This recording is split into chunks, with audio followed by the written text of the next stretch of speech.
తెలంగాణ కాంగ్రెస్ ఎమ్మెల్సీలు కోదండరాం అలాగే అలీఖాన్ అభ్యర్థిత్వానికి సంబంధించి ఈరోజు సుప్రీంకోర్టు ఒక సంచలనమైన నిర్ణయం తీసుకున్నట్లుగా తెలుస్తుంది. ఎమ్మెల్సీ అభ్యర్థిత్వాన్ని రద్దు చేసినట్లు కూడా ప్రచారం జరుగుతుంది. అసలు ఏం జరిగింది? రద్దు చేశారా? ఇంకా వాదనలు వినాల్సి ఉందా? ఇద్దరి వాదనలు విన్న తర్వాత ఇటువంటి తీర్పు ఇవ్వబోతుంది సుప్రీం ధర్మాసనం అనేది మనతో మాట్లాడేందుకు petitioner Dasoju Shravan, BRS MLC Dasoju Shravan ఉన్నారు. వారిని అడిగి మరింత సమాచారం తెలుసుకుందాం. సార్ చెప్పండి, ఇప్పుడు ఒక ప్రచారం అయితే జరుగుతోంది, ఎమ్మెల్సీలు రద్దు చేశారంటున్నారు. రద్దు చేశారా? ఇంకా కౌంటర్ ఆర్గ్యుమెంట్స్ విన్న తర్వాత ఏమైనా డెసిషన్ తీసుకోవాల్సి ఉందా? అంటే ఇవాళ సుప్రీంకోర్టు స్టే ఆర్డర్ను, గతంలో ఇచ్చిన స్టే ఆర్డర్ను ఆధారంగా చేసుకొని తదనంతరం జరిగినటువంటి యొక్క నియామకాలు రద్దయినట్లుగా అన్నారు. ఏదేమైనప్పటికీ కూడా ఏంటంటే ఆర్డర్ ఒకసారి చూస్తే తప్ప, వెర్బాటం క్లియర్గా చూస్తే తప్ప ఏం మాట్లాడినా కానీ తప్పు అవుతుంది. Matter is సబ్జుడైజ్. బట్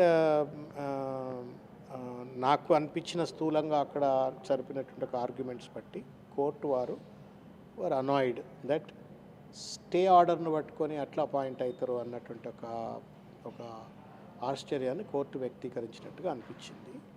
రెండవది, కోర్టు స్టే ఇచ్చింది ఏంటి అంటే, స్టే తర్వాత జరిగేటువంటి ఏ నియామకమైనా ఒకవేళ చేపడితే అవన్నీ కూడా ఈ ఎస్ఎల్పి అవుట్కమ్కు లోబడి ఉంటుంది అని చెప్పి అన్నారు తప్ప, గతంలో హైకోర్టు ఆర్డర్ కొట్టివేసిన వాటన్నిటిని కూడా రివైవ్ చేసినట్లు కాగదేమో అని సుప్రీంకోర్టు అనుకున్నట్టుగా చర్చ అక్కడ కనబడ్డది. కాబట్టి మొత్తానికి it's a historical observation made by the Supreme Court.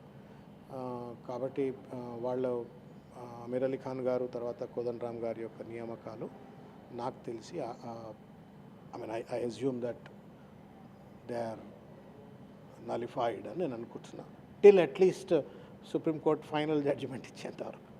Right sir, 2024లో ఎమ్మెల్సీకి సంబంధించి ఇప్పుడు తీర్పు ఇవ్వడాన్ని ఏ విధంగా చూస్తారు? అంటే మీరు గతంలో మీ అభ్యర్థిత్వాన్ని ఇటు గవర్నర్ సమ్మతించలేదు, తమిళిసై సౌందరరాజన్, ఇప్పుడు రాజీనామా చేసి ఆవిడ ప్రత్యక్ష రాజకీయాలకు వెళ్ళారు. ఇప్పుడు మీరు ఏం చెప్పదలుచుకున్నారు? ఆవిడకనే కాదండి, ఎవరైనా సరే, we are all bound by the constitution. The ruler is only for 5 years or 3 years. ప్రజలు అనుకున్నన్ని రోజులు అధికారంలో ఉంటాం, ప్రజలు వద్దనుకున్నాడు అధికారంలో ఉండం. కానీ అధికారమే శాశ్వతము, మా ఇష్టం వచ్చినట్టు మేము రాజ్యాంగాన్ని తుంగలో తొక్కుతాము అనేటువంటి ఒక వైఖరి ఏదైతే ఉంటుందో అది సబబైనటువంటి ఒక వైఖరి కాదు. అది ఎవరైనా సరే, రేపు పొద్దుగాల మీరు గవర్నరో లేకపోతే ఏదైనా మంత్రో లేకపోతే అయితే మీ ఇష్టం వచ్చినట్టు మీరు వివరిస్తా అంటే రాజ్యాంగం ఎందుకు, మరిగా కాన్స్టిట్యూషనాలిటీ ఎందుకు? కాబట్టి all of us have to work according to the constitutional principles. ఇప్పుడు కాంగ్రెస్ చూడండి, దేశవ్యాప్తంగా గవర్నర్లు తప్పు చేస్తున్నారు అని కొట్లాడుతుంది. మా దగ్గరకు వస్తేప్పటికేమో మేము బీఆర్ఎస్ వాళ్ళం కాబట్టి గవర్నర్ తప్పు చేసినా పర్వాలేదు అన్నట్టు వ్యవహరిస్తే ఎట్లా? అంటే కాంగ్రెస్ గవర్నర్స్ అనేది కేంద్ర ప్రభుత్వం పరిధిలో ఉండేవారు. కాంగ్రెస్ జస్ట్ ఇప్పుడు 3 రాష్ట్రాలు మాత్రం అధికారం ఉంది, కేంద్రం లేదు. కాబట్టి వారు ఇన్ఫ్లుయెన్స్ చేసే అవకాశం ఉంటుందా గవర్నర్ని? సరే, ఇప్పుడు తెలంగాణలో భిన్నమైనటువంటి, మీకు నాకంటే ఎక్కువ మీకే ఎరక, ఢిల్లీలో ఉన్నారు కాబట్టి మీకు ఎక్కువ ఎరక. ఢిల్లీలో, తెలంగాణలో ఒక వింత అయినటువంటి, దేశమంతా పిల్లి ఎలుక బీజేపీ కాంగ్రెస్, తెలంగాణలోకి వచ్చేటప్పటికి వాళ్ళిద్దరూ మంచి మిత్రబంధంతో కొనసాగిస్తూ ఉన్నారు. సరే, అది ఇట్స్ ఎ డిఫరెంట్ మ్యాటర్. అన్డౌటెడ్గా గవర్నర్ గారు 17 జనవరి 2024 నాడు ఒక పత్రికా ప్రకటన ఇచ్చింది. ఈ కోర్టులో తీర్పు అయ్యేంత వరకు నేను ఏ రకమైనటువంటి అపాయింట్మెంట్లు చేపట్టనని. తర్వాత 20వ తారీఖు నాడు మరలా ఏ కారణం చేతనో కోదండరాం గారిని అపాయింట్ చేసింది. సో ఇవన్నీ కూడా ఏంటంటే లోతుగా కేసులోకి వెళ్ళినట్టయితే ఎండ్ ఆఫ్ ది డే మేము victimise కాబడ్డాం.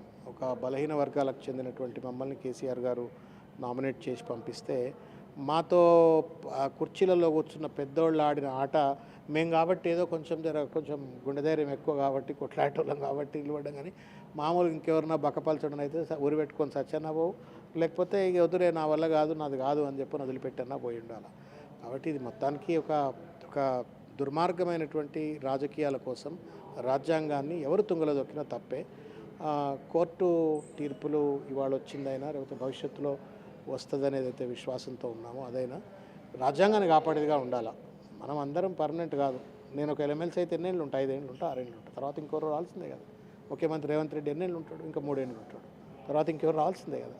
So but end of the day constitution is permanent. దాన్ని కాపాడేటట్టుగా గవర్నర్లైనా ముఖ్యమంత్రులైనా ఎవరైనా వ్యవహరించాలా. వ్యవహరించేందుకు ఇది ఒక ముళ్ళుగారు అవుతుందని నేను అనుకుంటున్నాను. అంటే మీ అభ్యర్థిత్వాన్ని తిరస్కరించిన నేపథ్యంలోనే మీరు సుప్రీంకోర్టుకు వచ్చారు. సత్యనారాయణ గారు మీరు ఇద్దరు సుప్రీంకోర్టును ఆశ్రయించారు. 2 సంవత్సరాల పాటు సుదీర్ఘమైన పోరాటం తర్వాత ఇప్పుడు రద్దయినట్లు చెప్తూ ఉన్నారు. దీనికి సంబంధించి క్లియర్ కట్గా సుప్రీంకోర్టు తదుపరి విచారణలో క్లియర్గా తెలిసే అవకాశం ఉందా? ఆర్డర్ వచ్చిన తర్వాత దెన్ ఐ కెన్ కమెంట్. ఇవాళ సూత్రప్రాయంగా అట్లా అనిపించింది, బట్ రద్దు అయినట్టుగా అనిపించింది. So will have to wait and watch. ఏం చెప్పదలుచుకున్నారు మీరు ఫర్దర్గా? నేనేమంటున్నానంటే ఈ ప్రభుత్వం కానివ్వండి, లేకపోతే గవర్నర్ గారి వ్యవస్థ కానివ్వండి, రాజ్యాంగానికి లోబడి పనిచేయాలా. పేద కులాలకు చెందిన వాళ్ళం మాతో ఆట ఎందుకండి, మేము చిన్నోళ్ళం, మమ్మల్ని ఎందుకు గొంతు తొక్కాలా. కేసీఆర్ గారు పాపం ఏదో మా మీద ఆపేక్షతో కావచ్చు, లేకపోతే ఉద్యమంలో ఉన్నామని కావచ్చు, ఆప్యాయతతో ప్రేమతో, లేకపోతే ఒక సరి అయిన ప్రాతినిధ్యం ఇవ్వాలన్నటువంటి ఒక నమ్మకంతో ఆయన ఇచ్చినారు. ఇచ్చిన దాన్ని ఎన్ని రకాల శక్తులు అడ్డం పడ్డాయండి. తమిళసాయి గారు, రేవంత్ రెడ్డి గారు, ఇంతమంది ఇన్ని రకాలుగా అడ్డం పడితే ఏడదట్టుకుంటాం. మేము సాధారణమైన బ్యాక్గ్రౌండ్లోకి వెళ్ళి వచ్చిన వాళ్ళం. మేము ఏదో భగవంతుడు కనకదుర్గమ్మో లేదా వెంకటేశ్వర స్వామో పరమశివుడో ఏదో కొంత మద్దతుగా ఉండడంతో ఇటు దాకా వచ్చినాం. But I hope that wisdom prevails to government and the governors not to play around with some people like us. అనవసరంగా మాలాంటి వాళ్ళ జీవితాలతో చెలగాటం ఆడద్దు. మాతో ఆడితే ఆడినారు కానీ రాజ్యాంగంతో ఆడొద్దు. ఎందుకంటే మేము అశాశ్వతం, మనం ఉంటాం ఇలా పోతాం. But if you start playing around with the constitution, it will damage the entire society, entire democracy, entire image of the country and the state. కాబట్టి వాళ్ళు రాజ్యాంగంతో ఆటలాడొద్దు. రాజ్యాంగంతో ఆటలాడకుండా వాళ్ళు భవిష్యత్తులో నిర్ణయాలు తీసుకుంటే బాగుంటుంది అనుకుంటున్నాను. బట్ ఏమైనా సబ్జుడైజ్ మ్యాటర్ కాబట్టి కోర్టు వారు 17 నాడు ఏం మాట్లాడతారో చూడాలి. అంటే సుదీర్ఘంగా ఈ వాదనలు జరిగాయి. ఇంకా చాలా ఉంది.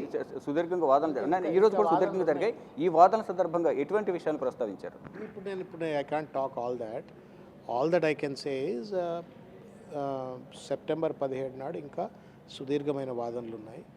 లోతు పాతులు ఇంకా కూడా చర్చ చేస్తారు. I'm only praying the God that జై సంవిధాన్, జై భీమ్, జై సంవిధాన్. భారత రాజ్యాంగాన్ని కాపాడాలా, అంబేద్కర్ ఆలోచనను కాపాడాలా.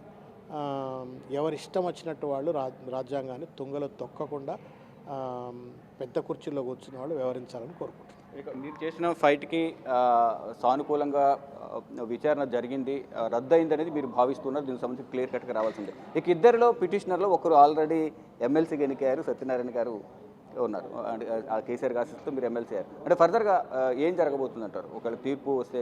స్పెక్యులేషన్ అన్న, నేను పిటిషనర్ కాబట్టి నా స్పెక్యులేషన్ నాకు ఉంటుంది, రెస్పాండెంట్స్ వాళ్ళ స్పెక్యులేషన్ వాళ్ళకు ఉంటుంది, వాళ్ళ ఎక్స్పెక్టేషన్ వాళ్ళకు ఉంటుంది. కాబట్టి ఇది కోర్టులో ఉన్న మ్యాటర్ కాబట్టి ఇంతకంటే ఎక్కువ నన్ను గుజకండి.